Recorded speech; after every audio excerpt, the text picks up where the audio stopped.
Cassie Deputy with DeputyTribe.com. Today we are going to be talking about sourdough bread. So here I have my two starters. This is our whole wheat starter that I've had for over a year, and this is our white starter that I just started a couple months ago. Now it is 9 o'clock at night. My husband's getting all the kids in bed, and then he's going to jump in the shower, and this is usually when I make our loaves for the next day. So basically, I'm going to walk you through kind of the process here. Let's see if I can set this up. Okay. So, what I do is I mix up my sourdough. Now I haven't, please go upstairs, dude. Now I haven't fed this in 24 hours, so I fed this last night at 9 o'clock. So what I mean by fed was give it fresh flour, fresh water, because the bacteria in here needs to eat. So how I make my loaf is I put this right into my KitchenAid. I do a cup and a third. Okay. Right into my KitchenAid. Now I feed it. So I get a cup of water. So there's about, after feeding it, there's about a cup of starter left in there, roughly. Now, I don't really measure things a lot. So I add a cup of lukewarm water, and I also add a cup of lukewarm water to my KitchenAid here. Okay, so here's my KitchenAid. Cup and a third of starter, cup of water. It's pretty easy. Then I get my salt.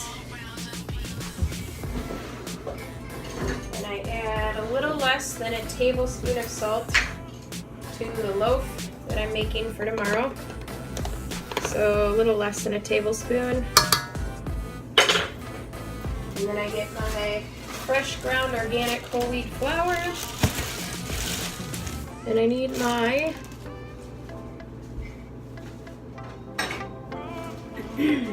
this is my dough hook. Pop that on here. Lock it. Turn it on low. And then I just pour in flour a little bit at a time. I don't ever really measure. I would say that was probably about a cup. I don't know, maybe I start with about a cup and a half, 2 cups. And then while the flour's kind of absorbing the water, I'll feed my starter. So I already put a cup of water in here. There was a cup of starter left, a cup of water. Then I add about another cup of flour, and that I usually measure, just so that I don't under or overfeed it.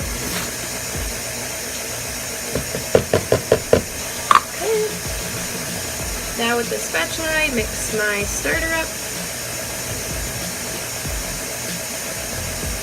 Mix the fresh flour in there so that it's got enough food until tomorrow around 9 o'clock when I feed it again. So I just kind of work all the clumps out.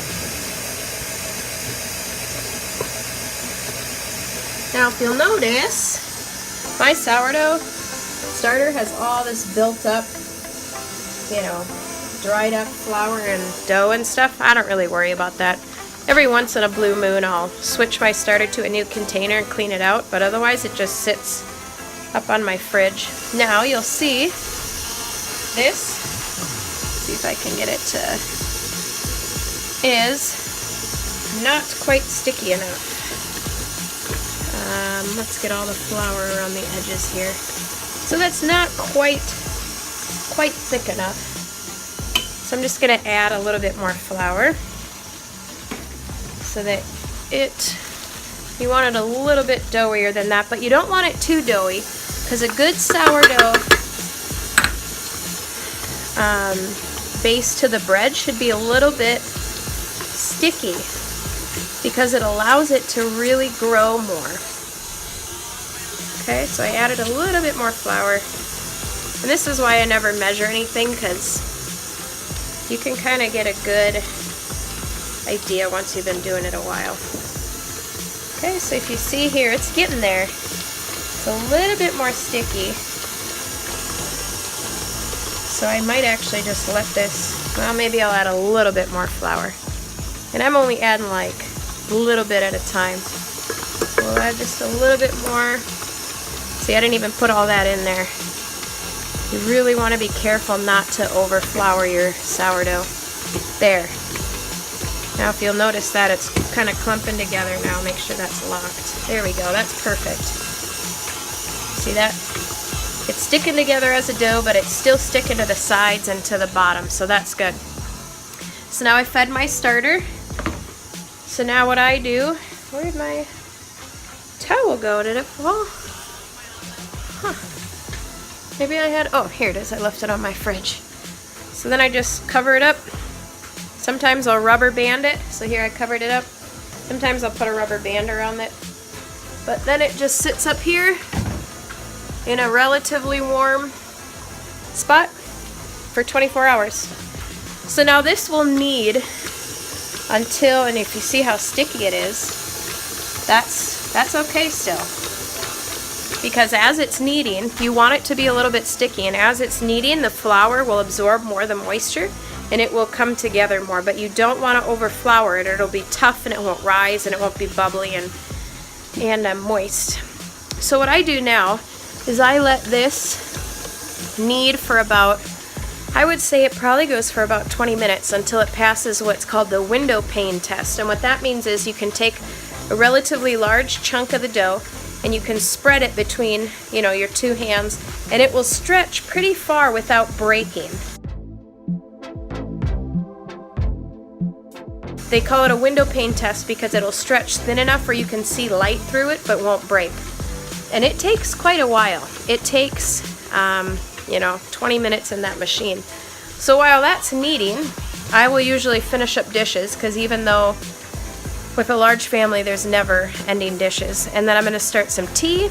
And then when that's done, depending on what we have going on the next day, I will either make a white loaf. So here's my white. Now if you notice, see that like liquidy stuff on top? What that means is it did not get fed enough flour and it ate everything accessible. And so sourdough kind of goes on this. It goes peaks and then it comes back down, which means I fed it, so it's eating all the gluten, it's like doubling in its size, and then when it's eating all the food that it's accessible, it kind of starts coming back down. And then if you don't feed it, it does this. It produces this kind of a liquid on top. There's nothing wrong with that.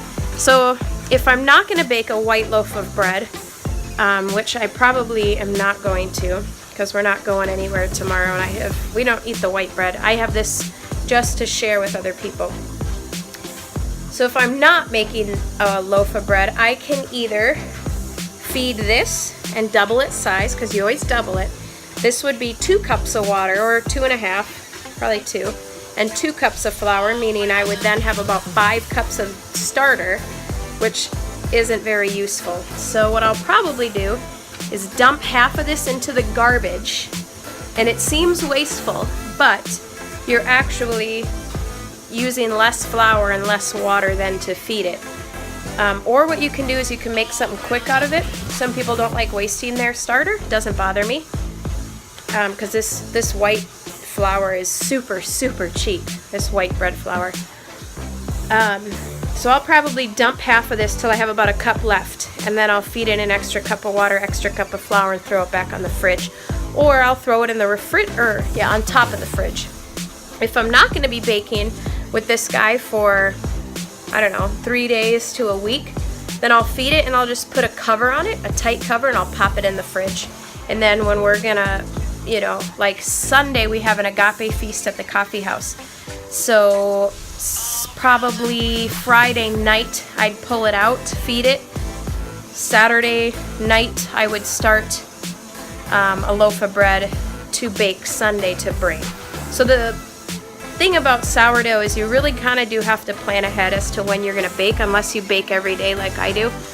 Now, notice how this has changed. I didn't add any more flour. I just let it keep kneading. And if you're using a KitchenAid, you will hear the difference as it's going. So soon you'll be able to hear, oh, that sounds different. I bet it's done when you're familiar with it. So I bake a loaf of bread every day, like I said. It doesn't take much. Like you saw, it took less than 5 minutes to actually, the whole process. So now it just kneads.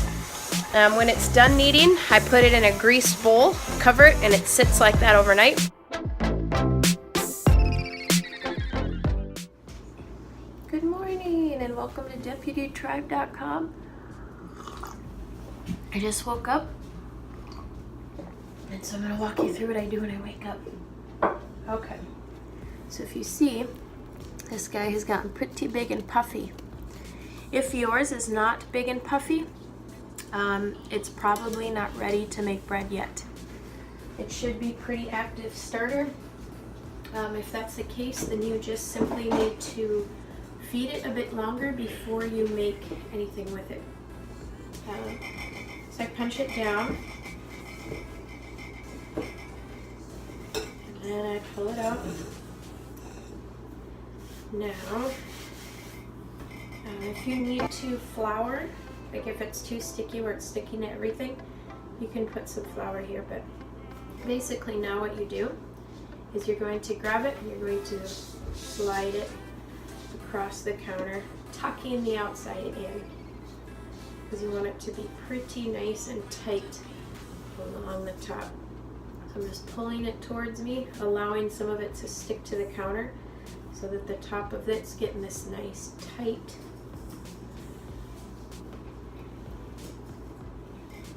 See that? Nice and tight. And you'll get pretty good at it. You'll be able to do it quicker the more you practice. So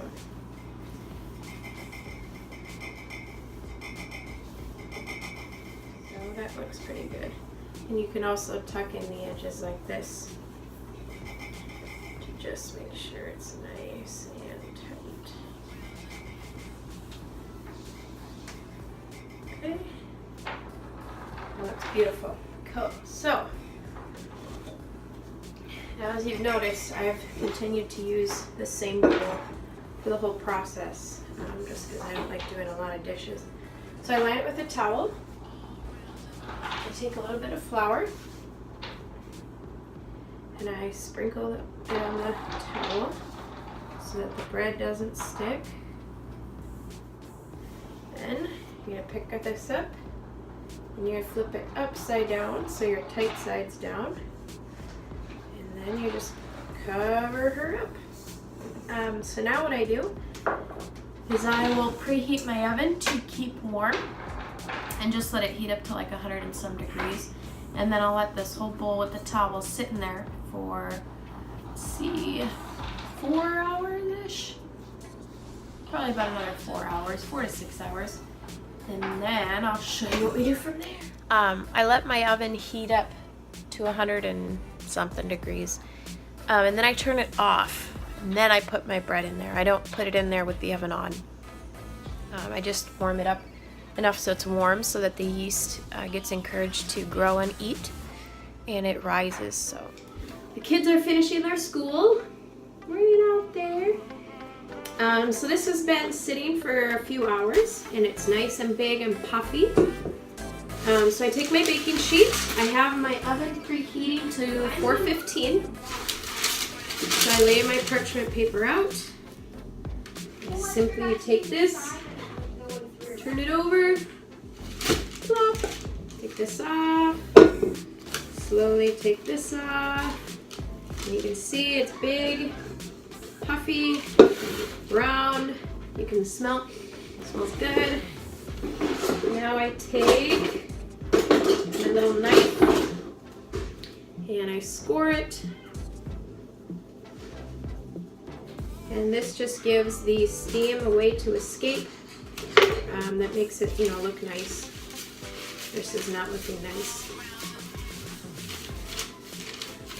So there is the beautiful loaf. And bakeries back in the day actually used to be known by how they scored their bread. So you can get creative and come up with different types of ways of scoring your bread. But I just do a simple, sometimes I'll do little designs and stuff, but. I'm good at drawing. So basically, we are gonna let the oven preheat to 415. Then I'm gonna put it in there for, I do mine for about 43 minutes. And then I pull it out, take it off the pan immediately, because if it's still sitting on the hot pan, it's gonna continue to bake. So when it's done, I pull it out, slide it off, let it cool completely before cutting into it. So that's pretty much it. And if you looked at this video, this video took 4 times longer to record than actually my hands-on with my bread. So it's pretty easy. I'll bake this, we'll eat it, and then tonight around 9 o'clock I'll start the loaf for tomorrow. And you know, I do a lot of dishes at night anyway, so I'm already in the kitchen. So that is sourdough with a large family, and I hope you enjoyed it, and I hope you're encouraged to try your own. So thanks for stopping in.